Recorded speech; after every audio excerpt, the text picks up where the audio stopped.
How do you make templates in Ableton 11? So for most, the default Ableton session is going to look like 2 audio tracks and 2 MIDI tracks with 2 sends, one being a reverb and one being a delay. Mine doesn't look like that because this is my new default session, and I'm going to show you how to do that today. Once you've done doing all the work, all you're going to do is go to File and then Save Live Set as a default set. This will then save it to a subfolder, which you can find here called Templates. Right here is all the templates you can use. Once you click on one, it'll open a new session with everything that you've saved. It's important to know that you can make multiple templates for Ableton. You can make as many as you want. Personally, I would recommend spending some time and figuring out what genre do you produce often and what are some things you want to keep in mind or have in a session every time you work in that genre. I have a default Ableton one right here. Basically, it has a MIDI section for structure. So for example, I can add in a clip right here and call this intro, call this one verse, change the color of it. The reason why I have this and I don't use the locators is because if I'm working with like a vocalist, for example, and they're coming over to record, what I can do with this session is I can basically save another session in this same folder and then go to my current project and I can find it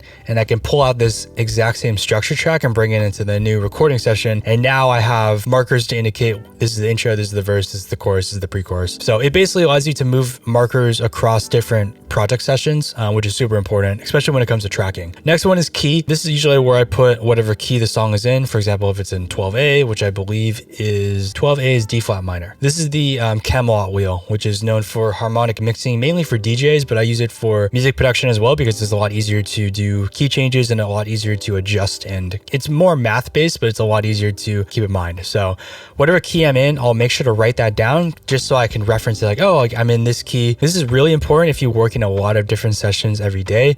And sometimes you forget, you know, it's important to have it all in one spot. What I used to do is I used to drag in a MIDI file of all the notes that are in the key. Stop doing that because Ableton now has a scale default section. So if I go to D flat and I go to minor, it'll automatically set everything to be in the scale. If scale is not selected, all the notes that are in the scale will be highlighted in orange or whatever color the MIDI clip is. For example, if I change this to like orange, it'll be in that color. Most of the time though, I'll just press scale and I'll be good unless I'm doing any cool chromatic changes or whatnot. Make sure to always update your key, you never know. Sidechain trigger. This is literally what I do at the very end when I'm adjusting the sidechain mix for a track. I'll go back in, add a kick sample, and then I'll cut it just so it's the transient. And then I'll use that as the trigger for my sidechain mix. The sidechain trigger is going to be muted 90% of the time. And the sidechain mix is just basically anything that needs to be sidechained is going to this sub channel. This is a technique that a lot of dubstep and future bass producers use because when they're trying to shove everything down when the kick and the snare hit, they want to make sure that it's all running through the same sidechain. If you need to make changes, it's in one spot rather than 30 other places the sidechain thing could be. So that's why I have it all sent to one section. It's really the easiest and it just saves me time. But for here, I'll just know whatever the threshold and the attack and the release. But that's all preset in the template. Next, I just have instrument groups. So this is basically breaking it down to every song that I've made, I'll use something within these groups. For example, drums, bass, synths, tonal, keys, vocal, and then FX. The drum one will have all the drums you might have. Bass, for example, all bass. And the reason why I have these preset with a audio and a MIDI section is because these are all going to be most likely playable instruments. For drums, I generally only use audio, so it's not as important to have a MIDI track there. Same for all these other tonal sections. Synths has one too.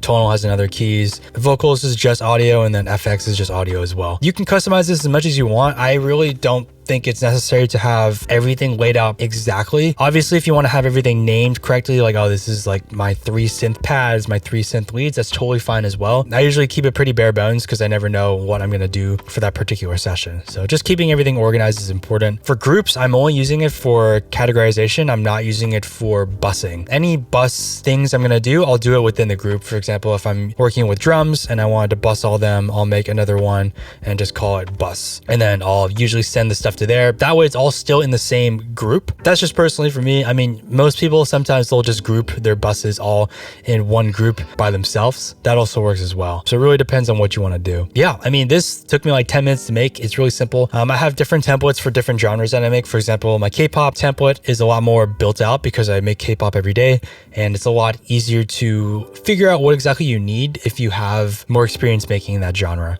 For example, for hip hop, I might rename bass to just 808 808 because I might only be using 808s for my bass, and I'll have some more sections, you know, divided on what I actually use. For tonal, for example, I might have it even broken down more into like, you know, flutes, whistles, orchestral, cinematic sounds, and kind of group it that way. So it really depends. The template is made for you, and you should understand that you should never pay for a template. I don't really understand why people would do that. It's worth spending like an hour or two just figuring out what exactly you need, and then once you make changes, just save another template or rewrite the one you already made. That's all you really need to do. You know yourself the best, and it's important that you can dial in whatever template you want to what you want, because it'll save you time. It'll help you stay creative and motivated without getting discouraged when you're, you know, having to duplicate or, you know, build something from scratch every single time. So hopefully that helps. If you haven't done it already, go spend some time, make some templates. You should have a template for every genre that you make on a daily basis, because it'll save you a lot of time. Can't reinforce that enough. So thanks guys for watching. Hope you guys enjoyed. Check you guys out later. Peace out. Thanks guys for watching.